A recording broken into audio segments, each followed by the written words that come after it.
On connaît le hélicarrier géant de l'univers Marvel ou le Prydwen de Fallout 4. Ils peuvent transporter, faire décoller, récupérer et soutenir d'autres avions plus petits. Mais la construction de porte-avions volants comme celui-ci est-elle vraiment en projet? Les Britanniques et les Américains ont été convaincus de s'essayer à la construction d'un tel engin après avoir vu l'Allemagne remporter un certain succès avec les Zeppelins pendant la Grande Guerre. Malheureusement, pour les amateurs de technologie militaire, les dirigeables n'étaient pas assez maniables pour en faire des bombardiers efficaces. Mais la marine eut la prévoyance de proposer de les utiliser pour d'autres moyens.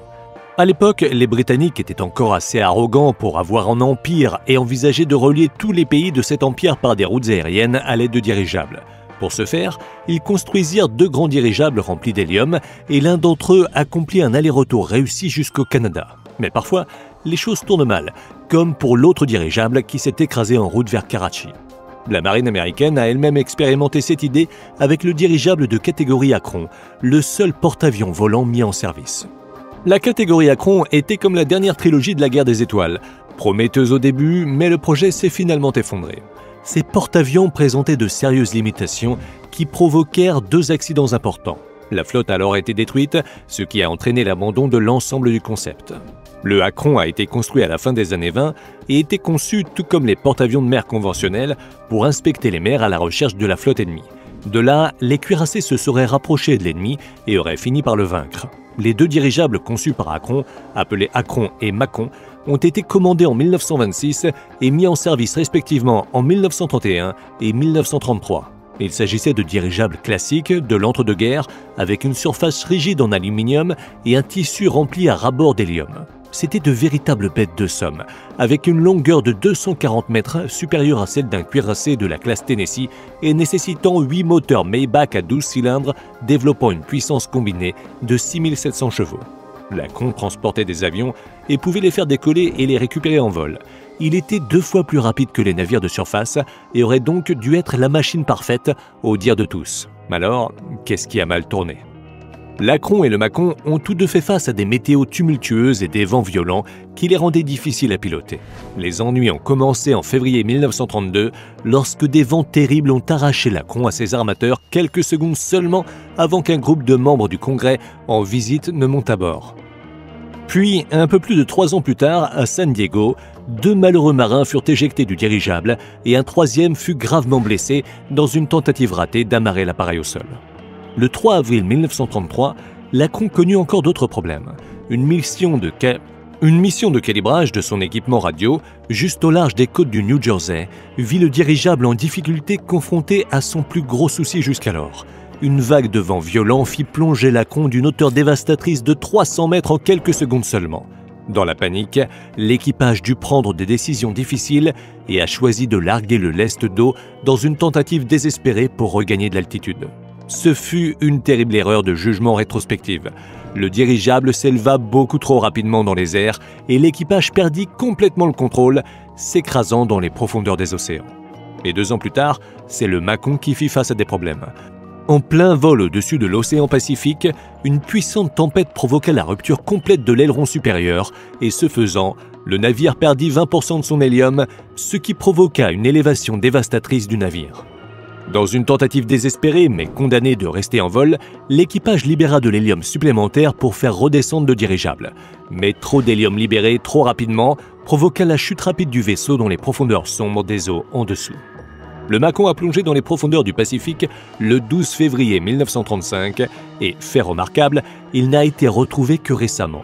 Un navire de recherche de l'Institut de recherche de l'aquarium de la baie de Monterey a déployé un véhicule télécommandé dans la zone entourant le site et a réussi à capturer des images fixes haute définition et des vidéos de l'épave historique.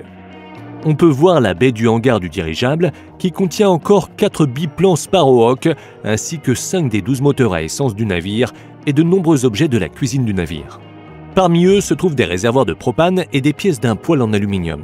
Ce n'est pas tout à fait le trésor que l'on peut trouver dans le Titanic, même si l'on peut dire que les contenants sont tout aussi historiques, sinon aussi précieux. L'emplacement précis de l'avion immergé a échappé aux experts pendant près de 50 ans, jusqu'à ce qu'il soit découvert par un humble pêcheur. Il a accroché un morceau de la poutrelle du Mâcon dans son filet et inconsciemment de ce qu'il avait trouvé, car la vidéo que vous regardez n'existait pas à l'époque, il a décidé d'exposer cet objet particulier comme un simple bibelot intrigant trouvé dans un restaurant de fruits de mer local. Pendant ce temps, les experts avaient du mal à localiser l'épave car les objets qu'ils cherchaient ne se trouvaient pas à l'endroit du naufrage enregistré. Mais en entendant parler de cette poutrelle, ils se sont rendus compte qu'ils cherchaient peut-être au mauvais endroit et bientôt, ils ont pu déplacer leurs équipes et retrouver le Mâcon disparu.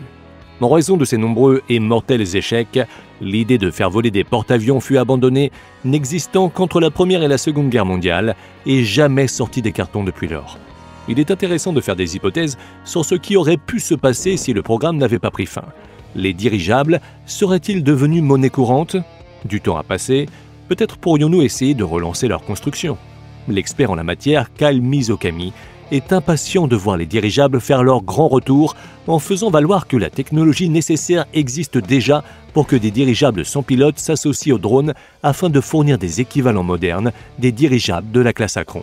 Entre pouvoir et faire, il reste encore du chemin à parcourir, mais contrairement à Elsa dans La Reine des Neiges, Mizokami ne peut se libérer de cette idée.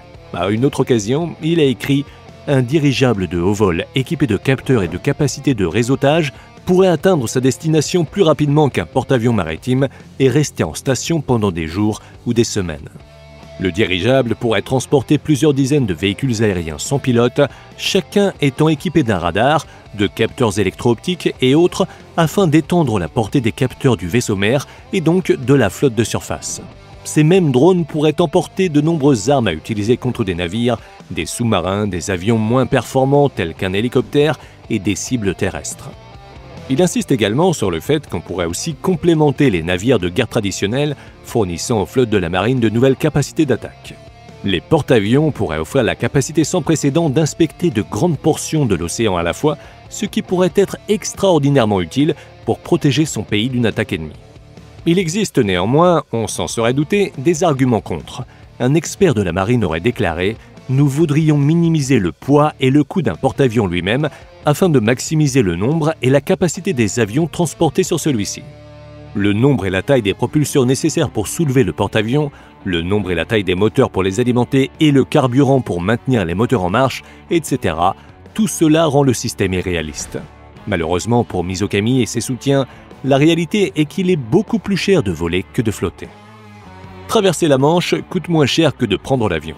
Un porte-avions conçu avec n'importe quelle forme d'assistance au vol, comme des ailes, nécessiterait des quantités importantes de puissance pour les propulseurs, tant en vol vers l'avant que pour s'élever dans les airs. Mais si le problème vient du design, pourrions-nous nous inspirer du hélicarrier des films Marvel mentionnés plus haut? Après tout, de nombreux gadgets modernes de la vie réelle étaient autrefois des prototypes basés sur des objets fictifs de Star Trek. Le hélicarrier de Nick Fury semble utiliser des soufflantes pour son décollage et son atterrissage vertical, ce qui n'est pas si éloigné de la façon dont fonctionnent les vrais avions de la marine, tels que l'avion de chasse AV-8B Harrier et le V-22 Osprey. Ainsi, les films Marvel semblent en phase avec la réalité de la technologie, suggérant qu'un porte-avions moderne pourrait fonctionner, mais malheureusement, les soufflantes constituent également l'option de transport aérien la plus coûteuse pour l'armée américaine, et transporter le vaisseau du Shield de la fiction jusqu'au monde réel coûterait bien plus qu'un bras. L'armée moderne n'est plus financée comme elle l'était autrefois et son budget risquerait d'exploser si l'on construisait une telle base. Alors, l'Amérique se lancera-t-elle un jour dans cette aventure? Cela semble fantaisiste, on se croirait en pleine science-fiction et les coûts pourraient être astronomiques, mais la construction de porte-avions volants pourrait fort bien reprendre plus tôt qu'on ne le croit.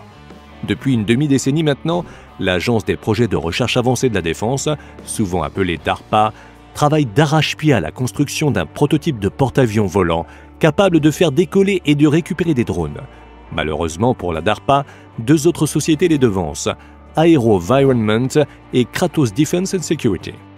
Depuis longtemps, AeroVironment est la crème de la crème en matière de production de drones militaires, tandis que Kratos Defense and Security s'est fait connaître en construisant des drones de combat à réaction pour l'armée de l'air. Ces deux entreprises ont décidé d'unir leurs forces, créer un système de drones pilotés à distance capable de faire décoller d'autres drones depuis les airs. Le projet est très similaire au prototype de la DARPA et beaucoup se demandent si cela pourrait inciter celle-ci à abandonner son propre projet. Cela démontre en tout cas que des reprises modernes de l'idée du porte-avions volant existent déjà et d'autres pourraient voir le jour. Pensez-vous que l'humanité, et pas seulement nous, les experts, devrait se repencher sur la construction de porte-avions volants? Ou serait-il préférable de faire des variations modernes, comme le projet de drone mentionné plus haut? Faites-le nous savoir dans les commentaires. Et si vous avez aimé la vidéo, abonnez-vous et activez les notifications afin d'être parmi les premiers informés de la sortie de la prochaine. Merci de votre visionnage.